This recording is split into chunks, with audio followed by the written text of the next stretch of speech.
আপনার পরিচয় দিয়ে শুরু করবেন, পরিচয় দিবেন না? হ্যাঁ, আমি মোহাম্মদ বাবুল হোসেন, নবনির্বাচিত কমিটির আহ্বায়ক কমিটির সদস্য সচিব। আসসালামু আলাইকুম। নবগঠিত যে কমিটি হয়েছে সেই কমিটির বিরুদ্ধে যারা অপপ্রচার করেছে সেই অপপ্রচারের বিরুদ্ধে আমরা আজকে আপনাদের সম্মুখে হাজির হয়েছি। আমার আহ্বায়ক আছে মোহাম্মদ আব্দুল আলিম পাশে। আর বিগত 16 বছরে যে স্বৈরাচার সরকারের অধীনে যারা স্বৈরাচার সরকারের সাথে লিয়াজুক করে এতদিন ধরে যারা এলাকায় নৈরাজ্য সৃষ্টি করছে, চাঁদাবাজি সৃষ্টি করছে, যারা এলাকায় থাকতে যাদের নামে একটা মামলা নাই, একটা হয়রানি নাই, যেমন বাহাদুর ছিল কমিটি 4-5 বছর আগেই কমিটি ভেঙে গেছে। তারপরে সেই কমিটির বলে সে অদ্যবধি তার আপন খালাতো ভাই বিনা ভোটের চেয়ারম্যান ছিল, জরিপ চেয়ারম্যান, তার সাথে লিয়াজু করে আমাদের বিএনপির নেতাকর্মীদের যে হয়রানি করেছে সে নজিরবিহীন হয়রানি। আমার কাছে একবার আসলো যে পুরা ইউনিয়নে কম্বল দেবো। আমি ঠিক আছে কম্বলের টাকা তাদের কাছে দিলাম। কম্বল যারা দিছে তাদেরকে চেয়ারম্যান ধরে নিয়ে এসে ওই রুমের মধ্যে মারধর করলো, সে ব্যাপারে সে প্রতিবাদ করলো না। আমার বাড়িতে 2বার লুট করলো, 2বার ভাঙলো এই জরিপ চেয়ারম্যানের লোকজন এবং ওসি সহ।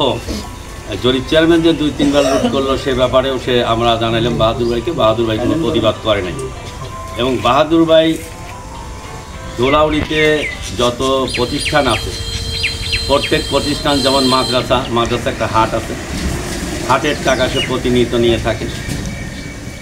মাদ্রাসার যে কমিটি আছে, যে আছে ওই হচ্ছে যে মাদ্রাসার যে ল্যান্ড প্রপার্টি আছে যেটা করে নিয়োগ আছে, নিয়োগ থেকে শুরু করে যে পজিশন আছে, কলেজের নিয়োগ আছে, গার্লসের নিয়োগ আছে, এই 16 বছরের যত নিয়োগ আছে প্রত্যেকটা নিয়োগের সাথে তার খালাতো ভাইয়ের সাথে লিয়াজু করে সেখান থেকে সে টাকা পেয়েছে।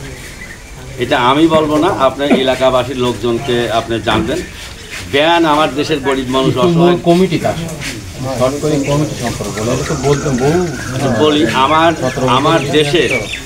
আমার দেশের গরিব মানুষ ব্যান চালায় খায়, সেই ব্যানের 5 টাকা করে চাঁদা, সে চাঁদাটাও সে নেয়।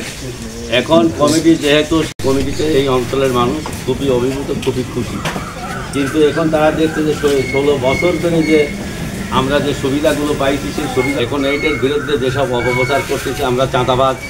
আমি যদি 1টা টাকা কোথাও থেকে চাঁদা যদি নিয়ে থাকি, 1টা টাকা যদি কোথাও চাঁদাবাজি হয়রানি করে থাকি, তাহলে আমি আজকে আপনাদের সামনে বলতেছি যে আমি রাজনীতি আর করবো না, রাজনীতি থেকেই চলে যাব।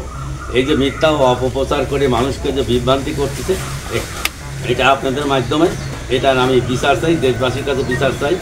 আর এই বাহাদুর পরিবারের যারা করতেছে, এক ভাই আওয়ামী লীগ, এক ভাই জামাত, এক ভাই বিএনপির নামে সে একটা কলঙ্ক, এই অঞ্চলের জন্য বিএনপি নামে সে কলঙ্ক। মাঝখানে আমি দীর্ঘদিন চাকরিতে ছিলাম, আপনারা জানেন, সে কথায় কথায় নকশান বলে।